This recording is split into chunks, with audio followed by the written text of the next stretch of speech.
Alright, here we are with probably the final Street Fighter V video on this channel. Not like I upload a bunch of Street Fighter V anyways. I'm going to keep the editing low. I'm not going to edit much because I just want to have a bunch of footage for this game, you know. Just show you what it was like, you know, logging into the game, you know, the menus, all that stuff, you know. I really want to show everything, because, you know, it'll just be nice to have. It'll be nice to have. Who knows? One day this game might even get the server shut down. You never know. 15 years, you know, whatever. So, here's all the stages, you know. I just want to take a look at the game as a whole and really talk about it. Talk about it to life, because tomorrow night Street Fighter 6 is coming out. And for me personally, Street Fighter V was a game that didn't offer anything to me specifically. Here's all the stages, here's all the characters. This game had a great roster, I will say. Kind of a great roster, because even though the roster is amazing, I'm going to go through some of the costumes as you can see here. Every character had a bunch of costumes, there's a lot of outfits in this game. But even though this game had a lot of characters, and the characters they chose were pretty great, I ain't gonna lie. They had some pretty great choices. Unfortunately, as someone who has played, so I have about minimum, I have about 30 matches on every single character. Obviously, I have like 100 matches on some characters, you know, but a minimum, I tried every single character in the game for about 30 matches. And what I can say is that,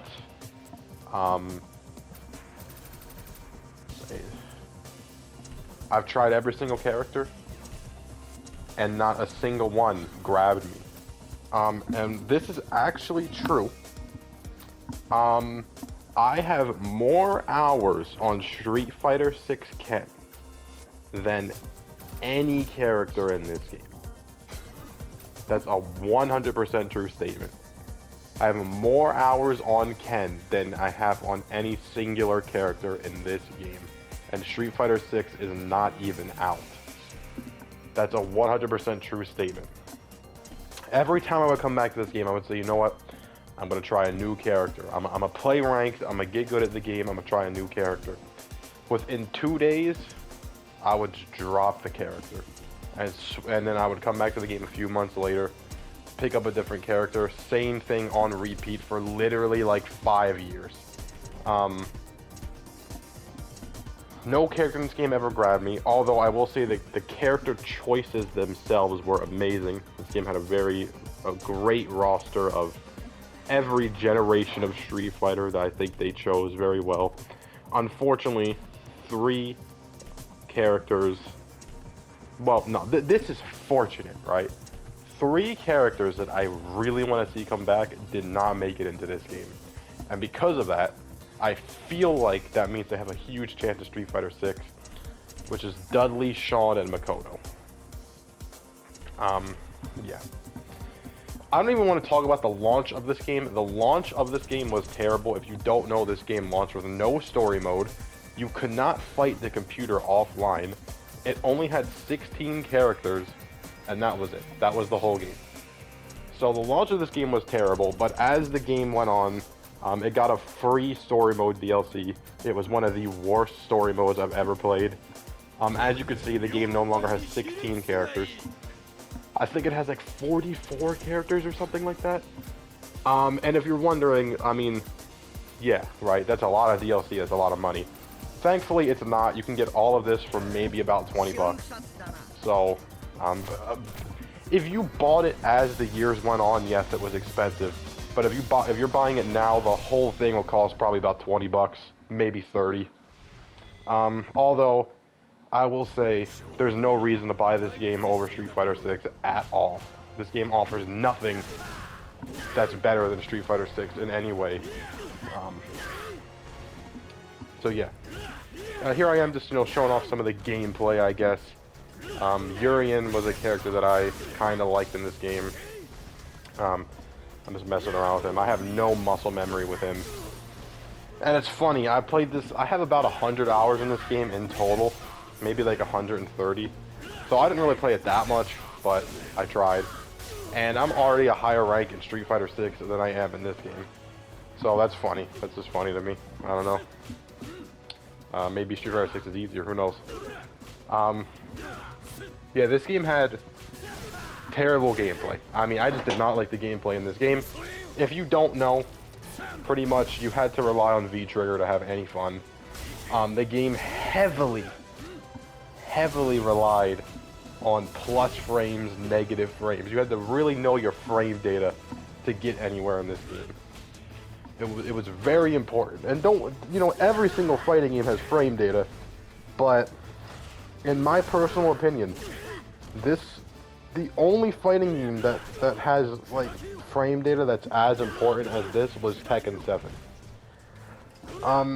Yeah, I mean, the knowledge in this game really came from frame data and not really anything else, unfortunately.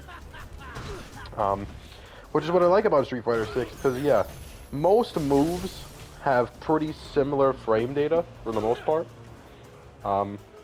And you know, the game is more about actually reaction time and execution over knowing what move is safe and not safe, you know. And of course, knowing frame data will always give you the upper hand. But it just felt a lot more like, it just felt more natural to play. Like, I could figure out the frame data of moves just by playing the game. I never really felt that with Street Fighter V. But anyways, enough with the gameplay. The gameplay wasn't good.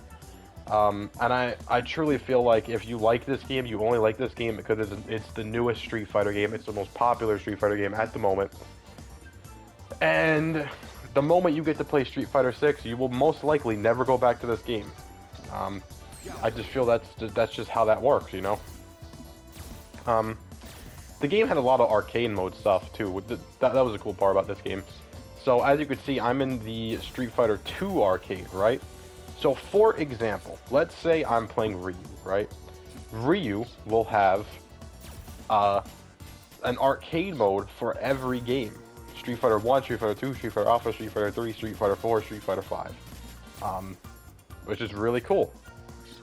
So he had different arcade mode endings depending on the arcade that you chose. So let's say I choose Street Fighter Alpha arcade, right?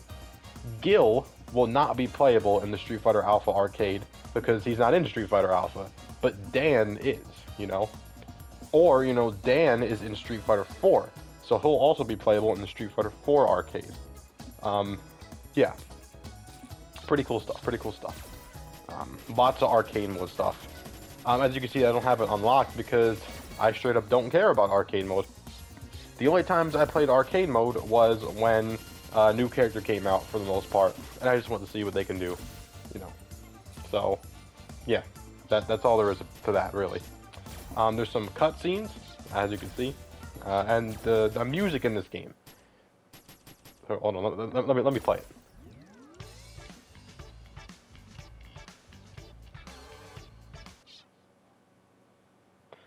So yeah, the music in this game is absolutely amazing. I will admit, so far, Street Fighter 6 is not out, but I will admit, so far, I believe Street Fighter V has a better soundtrack.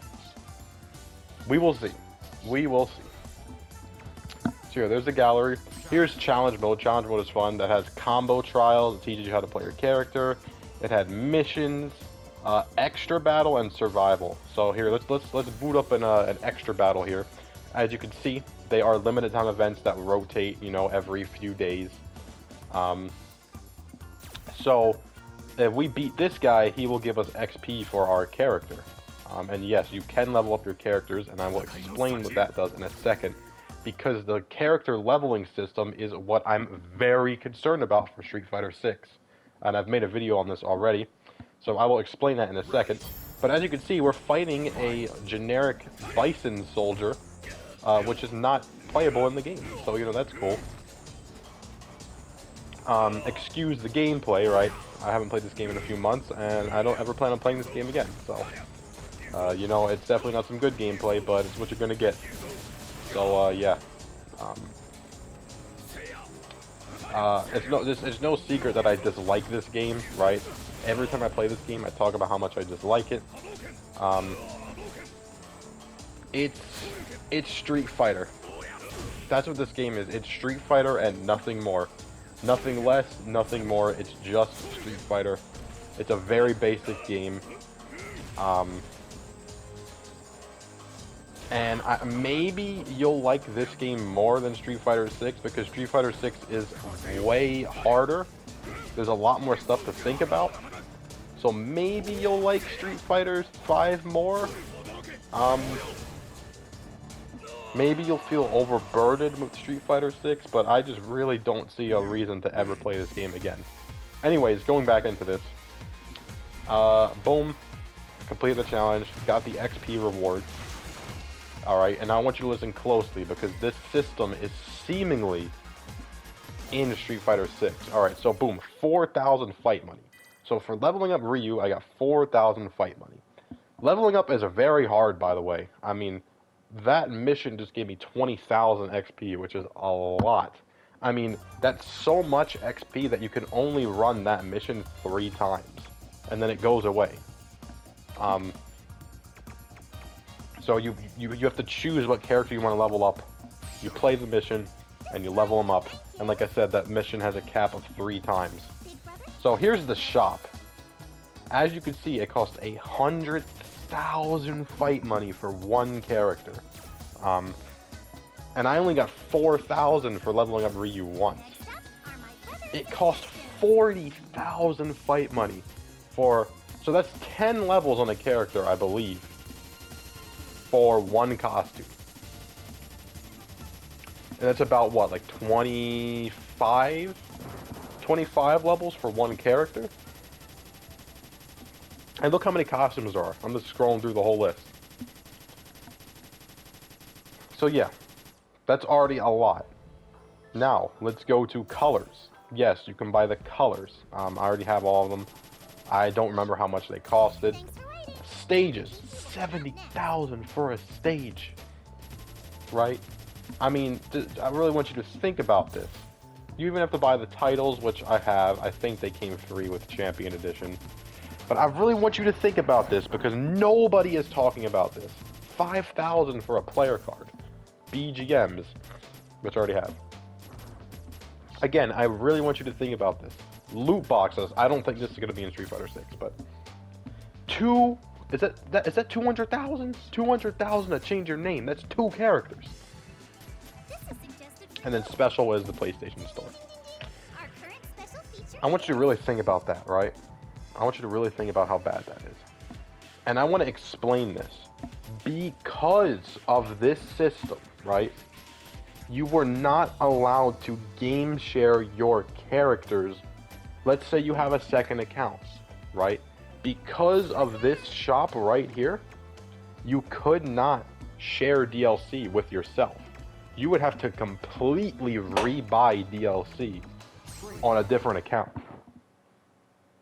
And even if you bought the characters through the PlayStation Store with real money, if you didn't use flight money, and by the way, yes, stages even have skins, as you can see here. This is a skin for the stage.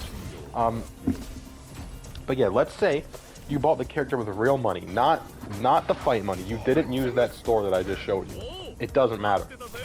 Because of that store, the game, all you're doing on the PlayStation Store is you're buying an unlock for that store, right? That's pretty much what that is. And because of that, you would have to rebuy all the DLC that you have if you wanted to switch accounts. Now, remember what I said.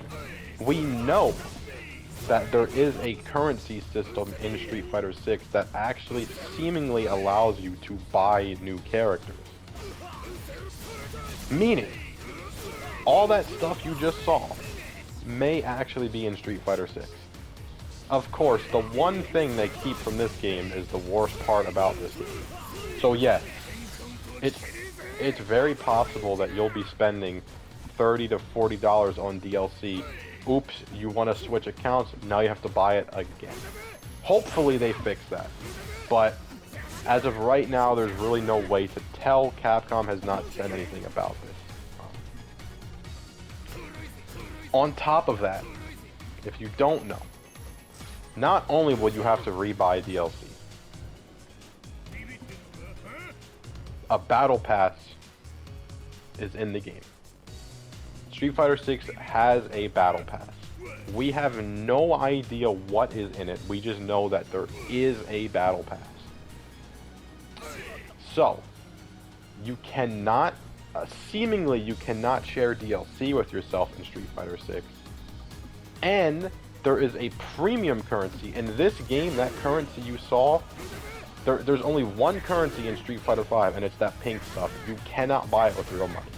However, in Street Fighter 6, there is a free currency and a paid currency, like Call of Duty points or V-Bucks. Meaning, if the only way to buy characters is through this paid currency, you will not be able to game share your characters, and you will have to rebuy them, which is terrible. And you will also have to use this premium currency to buy the battle pass. So you will also have to rebuy the battle pass, and you have to grind it on multiple characters, and seemingly if you missed it, it's over. So, yeah, very concerning stuff. It's scary, you know, it's definitely scary.